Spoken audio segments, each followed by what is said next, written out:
Binlerin heja xabatama a nasandina tigihên felsefeyî a niha jî berdewam dike û mijara vê videoya me têgeha antagonîzmê ye. Ango em bibêjin dijraberiyê ye û bi awekî Kurd em ê hewl bidin ku bi we bidin nasandin. Antagonîzm di wateya dijber, dijmin, berçewt yan jî dijraber de ye ku bi piranî li warê tibê de tê bikaranîn.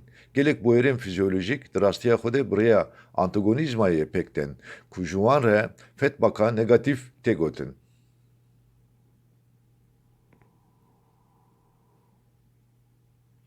Yani curiyekê dewşandinê yan jî pêkanîna bandorekê dijraber e. Du objekt, nesne, tişt yan jî bandor bi xêra hev hebûna xwe berdewam dikin û ku hebûna yekê giredeyê hebûna a din e.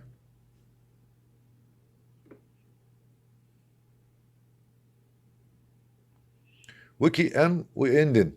Di vê xalê de hebûna me ancak bi xêra hebûna a din dikare pêk were yan jî xwe berdewam bike. Immanuel Kant di gotara xwe ya bi navê sernavê li ser armanca hemwelatîya dinyayê ramanekî dîrokî a gelemperî de vê têgihê wekî hêza daftana dîrokê bikar aniye.